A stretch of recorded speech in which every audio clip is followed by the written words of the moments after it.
Hello, everyone. I'm George Kors, and today we are talking about a very special novel to me. That is Rayuela, Hopscotch by Julio Cortázar. That's right, Hopscotch is often referred to as a counter novel. I've seen some folks refer to it as an anti novel.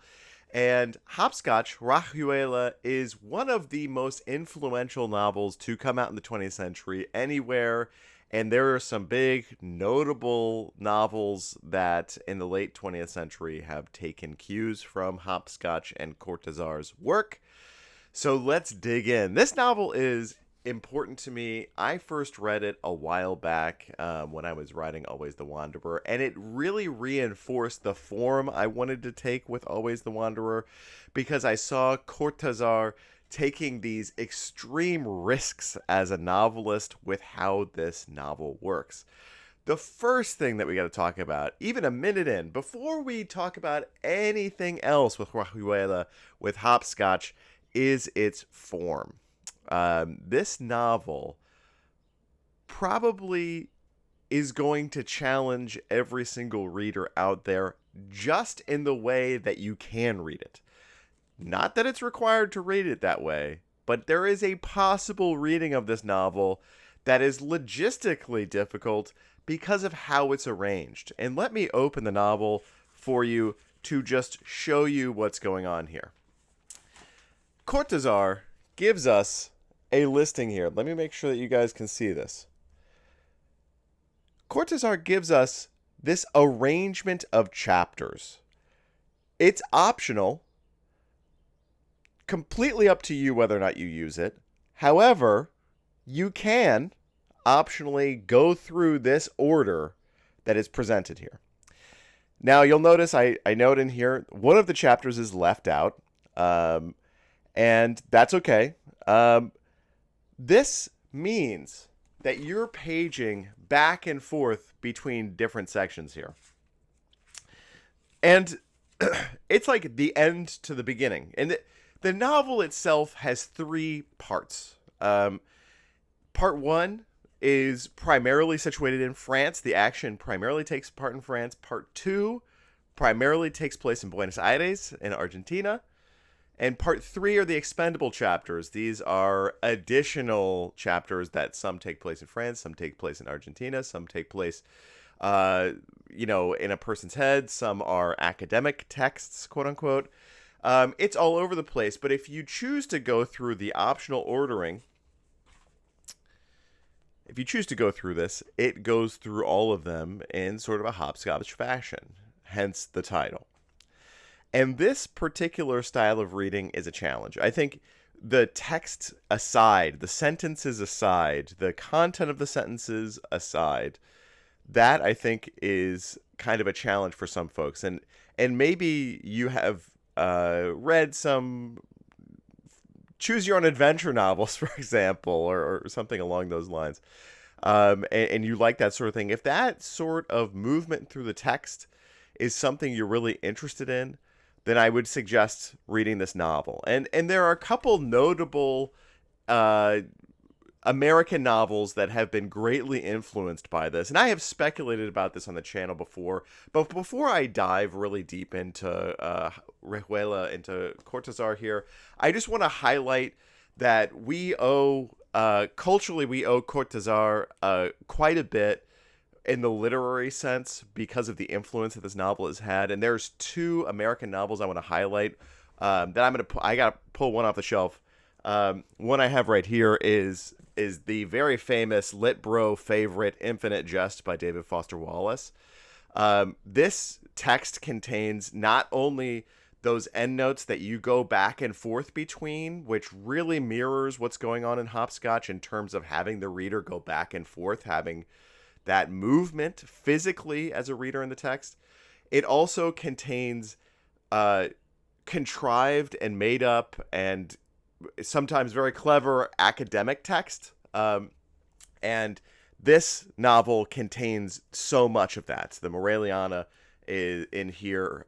You can expect ample sort of pseudo-academic. I say pseudo because it's fictionalized academic texts in here. So if you like Infinite Jest, if this is a novel that is big for you, you owe it. You owe it to Cortázar to read Hopscotch because, and this is me speculating wildly here, but I really cannot imagine Foster Wallace getting to the place that he did with Infinite Jest without Hopscotch.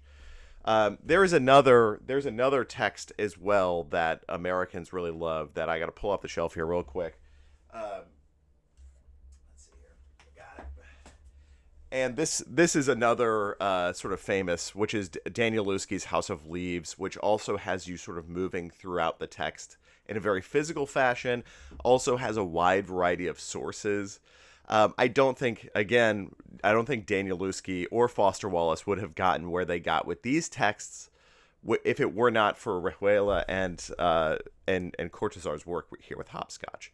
So if you're a fan of either of them, if you like, House of Leaves, which has you moving, throughout the text in a major way, in addition to its sort of typesetting stuff, which, is sort of a separate thing that might come from other texts.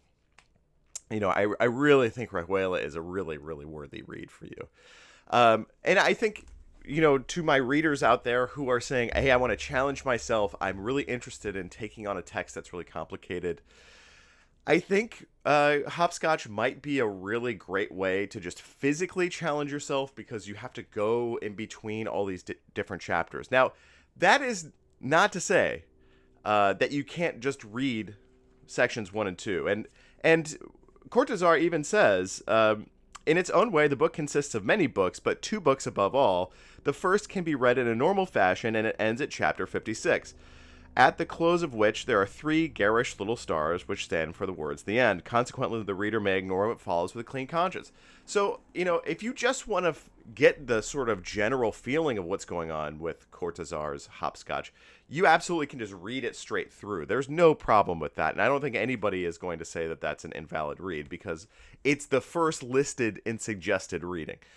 The second, the second form, which begins with chapter 73 and goes in the sequence here, I think this, is what the book is really, really famous for.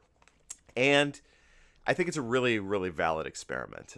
It pushes us to really consider what it is that drives the organization of a novel. And as a novelist, this is one of those tasks that I think is really essential for us as readers.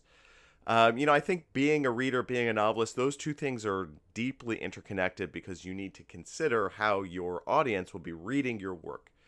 And the mental considerations that Cortázar is taking when constructing this artificial movement through the text really, I think, is provocative. And I think it's one of those literary experiments that is just a fun experience to have. And you might be saying, oh, it sounds really tedious. And at points it is very tedious, but it's really worth your while to sort of imagine what all these interconnections are. And for me, at the time when I was writing Always the Wanderer, where we have these 3 distinct sections that do not intersect, except for to say that the sections themselves are, intermeshed in the novel, I was really happy to read Cortázar and see other novelists thinking through these same abstract connections that we form. Overall, I think Hopscotch is one of those novels, every time I read it, every time I get into it, I am always infuriated by Horacio Oliveira. The protagonist here, this Argentine exile who's living in France, he can come off as a real jerk. And in a lot of ways, he personifies this sort of popular movement of bohemians that was happening in the 1950s and early 1960s. I really admire, in the long term, the way that Cortázar uses Oliveira as a way to sort of poke fun at the seriousness of these bohemian cultures. We see, first and foremost, bulk of the action taking place in France. Horacio is in France. pardon me, he is far away from home and family. He is sort of shacked up with a lover, and he's part of this club of intellectuals who are all, philosophizing the post-war moment.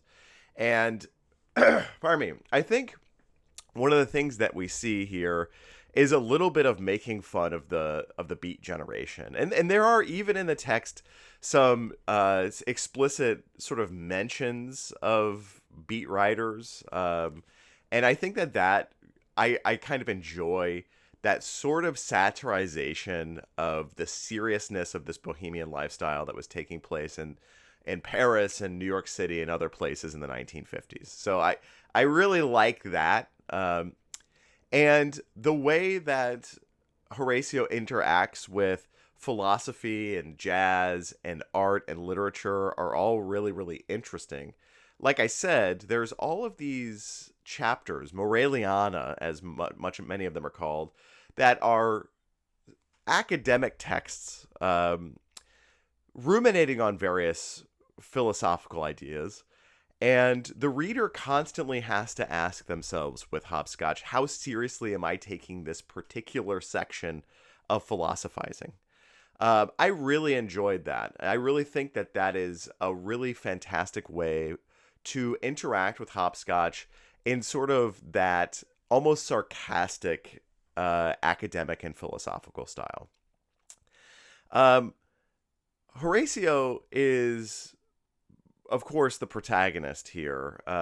And the other character that I would highlight amongst all the many characters here, who I think is by far like the other most important character, is La Maga. La Maga, the magician, she is Horatio's lover. They are together. She has a child. And they are living together in Paris and living this sort of drunken, philosophical lifestyle that is just really bizarre and strange. Those sections in France, those first sections, bouncing back and forth between them and the Moraliana, that is it feels of the moment. It feels very late 1950s. It feels lived in. It has that very French sensibility that one reads when they read Camus, for example. It also really reminds me of some of the Beat writers, kind of reminds me of what Thomas Pynchon gets at in V a little bit, with that sort of bohemian lifestyle that Benny Profane and the others are living. And it really has a sharper edge, I think, than a lot of those other narratives that you're engaging with. I think it might even have a sharper edge than something like The Recognitions, which I think, Gaddis is also sort of on the outside of those beats, but interacting with them. And I think one of the reasons for that is this idea of the counter novel, novel written against the novel. This is a popular idea amongst the avant-garde literary folks of the 20th century, where they are trying to mess with the form, not only in how it looks on the page, how it's arranged, but also with conceptually what the novel is.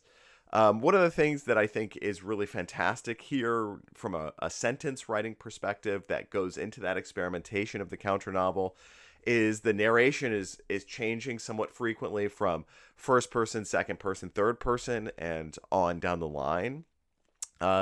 I think as I learn Spanish and my Spanish improves, I think Rayuela is probably going to be one of the novels that I approach first.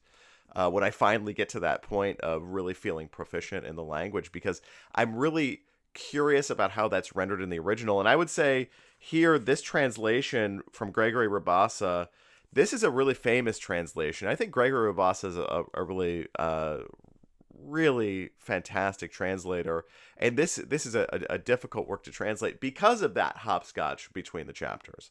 And because the narration changes, because the tense and voice changes so frequently, I think that can be really challenging. And I think that's really done. So I digress. Let's scale back a little bit. I've spent the first 15 minutes here sort of dumping how complicated this text is, but let's talk about it in a more approachable sense. So Horatio and Lamaga, they are shacked up in Paris, living their life. They are living their life with this group of pseudo-intellectuals. Maybe you consider them actual intellectuals. That's a set of questions that I have as a reader coming from the novel, is how intellectual are they really? How much is it, fueled by drugs and alcohol? And we see, I think, a really stereotypical depiction of an interaction between the masculine and the feminine. Horatio, to me, is exemplifying this machismo, this toxic masculine, and Lamaga is exemplifying this submissive feminine. And I think for some readers in that first section, when the primary bulk of the action is taking place in Paris, I think we're going to see some frustrations, specifically with Horatio's treatment of Lamaga, and I think you should feel that way. Horatio is being a jerk. He's really not a good guy in these France scenes. So, set your expectations there. And the way that his masculinity is manifested, the way that he relates to masculinity is in a deeply toxic 1950s fashion. So again, I think we're having a little bit of satirizing there, because then when we move to the section in Argentina, stuff happens. Horatio ends up back in Buenos Aires. All right, Lamaga is no longer with him, and we begin to see a different side of Horatio. Not that he gets better, but we see a Horatio who is grappling with the fact that he's deeply in love with Lamaga and was in denial about it the entirety of the time that he was spending with her in Paris. And I think this emotional shift from complete denial to understanding that the denial is there, a recognition, now I won't say that Horatio, this is no spoiler, Horatio is not doing very much to better his mental health or better himself as a person. He's definitely not in therapy, right? But that recognition of the denial in these Buenos Aires chapters is really, really provocative for me, because you go from this extremely stilted, pseudo-philosophical, pseudo-academic, they are obsessed with this academic morality, they are obsessed with flexing on each other with various references, and I think that first section in France is going to get really tedious for folks because of how many references there are to various jazz musicians and writers and philosophers and artists. But bear in mind that once Horatio returns to Buenos Aires, a lot of that artifice is stripped away, and we get a little bit more candid view of this individual. And we also get a little bit more candid view of his emotions, because some of the characters in the Buenos Aires sections see through Horatio in a really fantastic way that's extremely cathartic for the reader. I think as a reader, you might be looking at Hopscotch and saying, okay, this sounds really tedious. You have to, go back and forth between all of these different chapters. It's filled with different references, and Horatio sounds like a jerk. But it is really cathartic for the reader to get to that point where all of these folks that Horatio knows from childhood and from life start seeing through his nonsense. And this is a little subtle sort of counter anti-novel play here, because as readers, we're not necessarily expecting much catharsis from the form. We're going back and forth. We have seemingly random, pseudo-random moments of Moreliana and clippings from newspapers and little insights into a person's head. And it seems really contrived. So it really speaks to Cortázar's talent as an experimental novelist that by the time Horatio gets to Buenos Aires, we get that catharsis of somebody calling out Horatio on his nonsense. Saying Horatio is just doing stupid crap. And he is. And those Buenos Aires sections for me are really, that is where everything tied neatly together in this strange braid of all these different threads became that much more satisfying. Because I think in large part, one thing that we're having trouble with this novel is trying to find that emotional catharsis that we as readers tend to expect. And that emotional catharsis, the fact that we get that, I think that really is a hats off moment to Cortázar, because I do think one of the things that could happen and does happen with novels that are trying to push our audience in a new and strange way is that they can be a little antagonistic. I think that anti-novel idea, that counter-novel idea, is really housed in a response to really cheesy, really easy beach read type stuff. And we see this is one of those perennial problems with the publishing industry, is that we have no choice but to recognize the fact that the publishing industry is there to make money. They are not necessarily interested in high art. In fact, I would say most publishers are actively not interested in high art. And they want to appeal to the masses. They want to sell the most books. They want to print and sell the most product, right?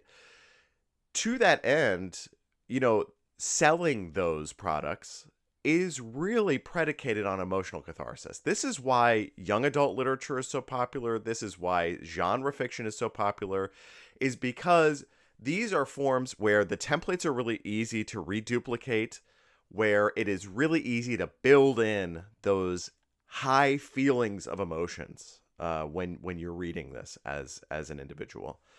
And to get a kind of catharsis like that here is almost like a commentary on, look at how strange the form Cortázar has made. Look at how difficult and tedious it is. Look at how laden with references it is. And still, by the time he gets to Buenos Aires, Cortázar is such a good novelist that you still start saying, finally somebody's calling out Horatio.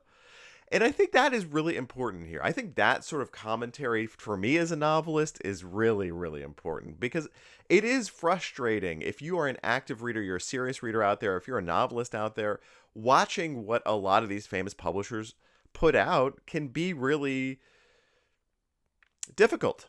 It can be frustrating. And Cortázar is one of those novelists who you can tell felt that frustration. There is even a part in here that's not so subtle, where Lamaga is reading these sort of penny novels, these potboiler novels, and there is a particularly bizarre chapter where it is a line from one of these potboiler novels and then a line of Horatio's thinking interwoven together. And that is a really, really wild section that is just really beautifully done. And I think that really merits a read. I think for my serious readers out there who are really interested in this sort of self-commentary that a lot of novelists feel about their industry, about their form, there's no better place to start than, I think, Cortázar. And I also think Cortázar is doing a much more serious job than maybe a lot of other folks are. Maybe you've read something like Stephen King's little comment on writing. Maybe you've had other writers, referencing stuff like that. I think what's interesting about Hopscotch as that sort of commentary on writing is that you're getting it through a novel. Instead of having, reading a Paris Review interview, for example, where somebody's talking about their own writing and how this is going, we see this commentary on publishing, we see this commentary on form happening in the novel itself. And I think that is really, really cool. And I think that saying, hey, you can read the first 56 chapters here, no big deal, and just read it straight through and have that be fine, and then having the ordering is its own commentary on and of itself.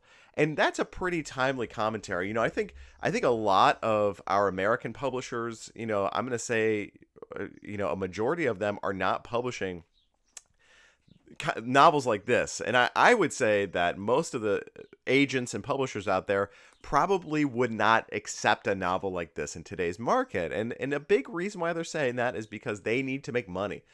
Agents need to make their cut. Publishers need to make their cut.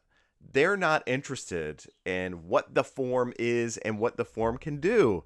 And for all of us novelists out there, we have to be. If you're a novelist out there who is writing and you are just, cycling through a template and you're not having any conscious thought about what is this form, why is it popular, why do I do XYZ, that's a huge problem. because you're not necessarily thinking through what it is that we're creating. Any art, any novel is serious art, whether we like that or not. It is one of those forms that requires so much attention, so much intentionality that we have to engage in our process of thought about that. And I think that's what bothers me as a novelist about our infatuation with YA is this, overabundance of really simple, really cathartic narratives loses the thread on this millennia's old tradition of telling each other stories that has led to the novel. And to me, Cortázar is just one of those writers for a writer. And maybe you're saying, hey, I don't want to read it because I'm not a writer, so I don't super care. I think it's good for you as a reader to get into that perspective and sort of think about how these writers approach their writing, and approach that in a really serious and bizarre way. And that leads me to, one of the last things I want to talk about here in this video, which is the madness that is felt throughout this novel. Regardless of which method you use to read it, one of the things that is exceptionally well done in Rayuela, in my opinion, is the madness of the characters. Horacio's madness, La Maga's madness, the madness of everybody in the club, the madness of the folks back in Buenos Aires. Everybody is a little askew.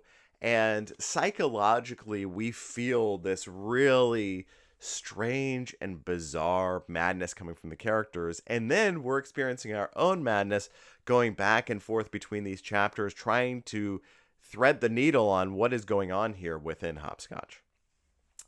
That, to me, if you are interested in the psychology of madness, maybe you like Dostoevsky, maybe you like Vasily Grossman, or any number of artists who are writing madness. Tayeb Salih comes to mind. Tsitsi Dangarembga comes to mind. These individuals, are doing a really fantastic job of writing that madness that all humans feel. It's ubiquitous. It's within all of us. And we sort of have an artificial madness by going through the ordering that Cortázar gives us. And then we also have this madness that each of the characters feel. And we might relate to each one of those characters on an individual basis. That, I think, is another sort of moment that is in praise of Cortázar's writing. Because I think it's really difficult in a form like this to get those characters to be as provocative as they can be. You really feel like Horatio is a jerk. You really feel this guy is just, he's not great. You don't love his actions. They're very obviously bad. He's obviously just being selfish and neurotic and self-obsessed, right? That, I think Horatio might be the easiest of the characters to do. La Maga is where it is really compelling, because La Maga has these different feelings and this different intensity than Horatio throughout the novel. And I think this is where I see a larger sort of almost archetypal construction with Horatio and La Maga. With Horatio, I'm seeing a lot of man versus self. He is his own worst enemy. That is very prevalent. I'm also seeing man versus world. He's sort of rebelling against this larger academic world.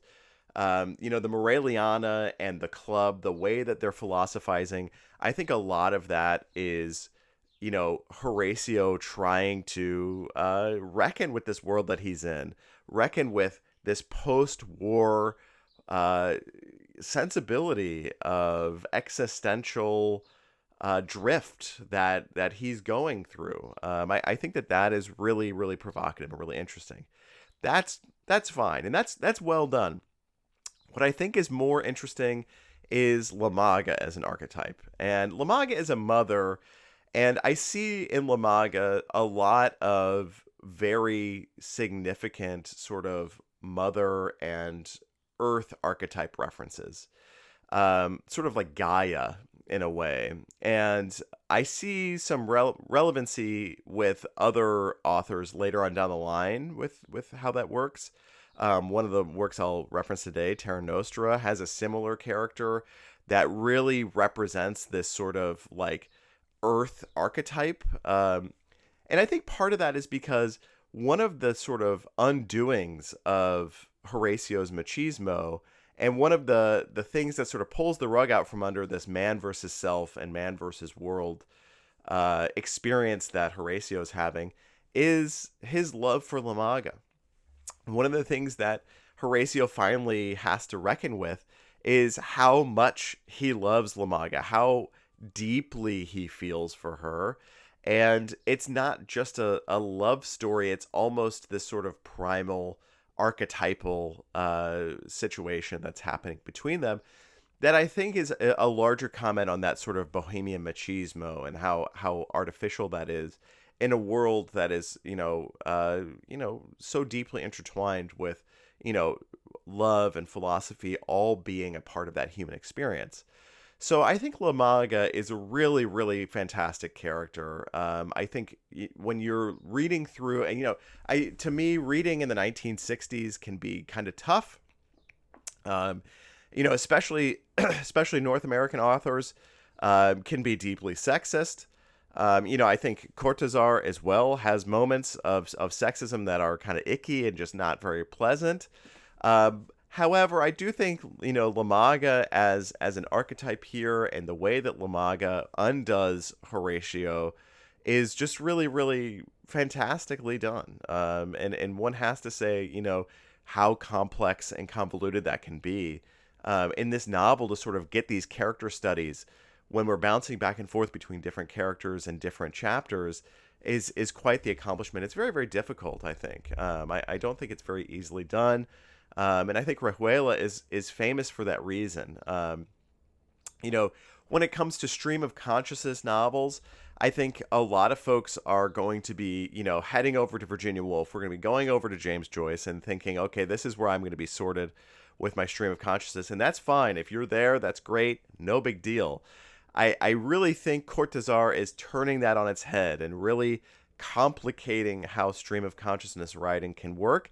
And I think it also shows how stream of consciousness writing is relevant across generations. If we look at, Mrs. Dalloway and Ulysses as examples of stream of consciousness writing, this is relevant to, the 1920s, the teens and the 20s. All of a sudden, Rayuela comes out in the 1960s, where decades later, it's still relevant. I think that really, for me as a writer who uses stream of consciousness a lot, is important to me to talk about how this psychology is relevant regardless of when it's used and when it's explored. There's nothing more ubiquitous than human psychology. This is something we all experience. We all experience our mind. And Hopscotch does quite a job of exploring minds. At the end of the day, I think it really is a beautiful work. And I would say, to folks, if you're watching this and you're still kind of hesitant, you're still a little hesitant on, do I even want to read Hopscotch because of how tedious it sounds? I really think you should give it a shot. I've talked on the channel before about how we should suspend a little bit of that obsession with being an expert on something, obsession with our reading comprehension, thinking that we're understanding every single sentence and moment, right?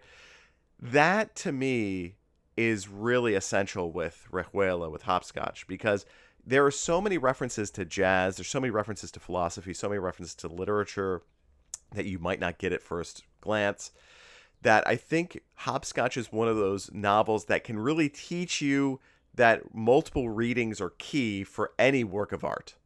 And I think that's really important for us as readers to remember, is to have that humility to say, hey, I'm going through Hopscotch. It's my first time. No big deal. I'm going to get what I get. And then on the second pass, maybe next year, maybe in 5 years, maybe in 10 years, I reread it. I'll get more from it. I promise you that method of reading is really worth your while. And if you love a novel and you want to do a close reading, do it. If you have the time and patience to do that, by all means, you could spend, ample time here, finding all of the different references, and you will have a productive and wonderful read of it. But you can also give yourself some time and grace and say, you know what, I'm going to read what I read here, look up what I look up, And maybe I'll catch this book again in 5 years and have an even better time of it because I'll be learning that much more just from, the experience of having been in the novel before. I think, I see some folks posting about Hopscotch around. I don't see it so much on socials. If you are a person who's read Infinite Jest, if you've read House of Leaves, I think you've got to read this novel. Now, I'm not going to recommend those two novels today. Those are just, I think Hopscotch, I think Rayuela is a source novel for both of those. I think that's undeniable. I've got some other great novels to recommend, though, based off of what's going on here, that I think would be really, really relevant. First off, I guess I'll go through them in order that I have here. First off, just in terms of madness and the feeling that one has intellectually, the way that Horatio has the rug pulled out from under him intellectually as a thinker, I think Season of Migration to the North, translated by Dennis Johnson Davies by Tayeb Salih, is one of those novels that I think would be really, really relevant. This is, one of, to my tastes, one of the most essential post-colonial novels out there. My first graduate degree focused on post-colonial studies, and I think Season of Migration to the North by Tayeb Salih is one of the most important post-colonial novels out there if you want to familiarize yourself with that sort of philosophy. Season of Migration to the North is a fantastically beautiful novel. It really is going to challenge you to think about thinking. Very epistemological novel, which Rayuela, which Hopscotch is very epistemological as well. Another novel that I think is really relevant is going to be Zama. I think Benedetto does a really, really great job here with Zama. This is a colonial narrative. This is another one of those, almost downfall of man versus self novels. And I think that emotional experience is really, really provocative and really interesting here. So Zama, I would recommend as well. I've seen Zama around quite a bit on socials lately. And I think the translation here is very good. It's a super short read. And I think you would have a really productive time reading this. If you're interested in that crossover between historical fiction and the post-colonial, I think this is really good. Now, you're going to say, okay, George, it's set in the colonial era. That's right. It's set in the colonial era. We're exploring the psychology of the colonizer with this. And one of those hallmarks of the post-colonial philosophy is exploring that psychology. So Zama is really well done, really interesting. And then the last one, and this is, I think, the biggest recommendation I have done a video on this, is going to be Terra Nostra by Carlos Fuentes. I think Terra Nostra, Horatio even is a character in this novel. And Fuentes' work here, this represents a really huge culmination philosophically to me of this counter-novel, anti-novel dialogue that's happening. That takes place a lot in Mexico, that takes place a lot in South America between different writers there. And I think Terra Nostra is really one of those works that just really cuts through a lot of what we think of should be happening in a novel, especially with how time works. You aren't paging back and forth between different chapters in this novel in the same way that you are with Hopscotch. But with Terra Nostra, the way that the narration bounces between characters, the way that this works is so convoluted. It is so difficult. This is related to Finnegan's Wake in a lot of ways, but also I see so much interconnection and interplay intertextually with Hopscotch that I have to recommend this one. And Terra Nostra is just one of those novels that I think you got to experience as a reader. There's so much going on here. Just in terms of the way that the novel is constructed and the way that the narrative works and the characters, the way that the characters interact with each other is really fantastically done. This is another challenging read. I would say to me, Terra Nostra, of the big, hefty, large 20th century reads, we might think Gravity's Rainbow, we might think Infinite Jest. I think Terra Nostra is maybe my favorite amongst all of those.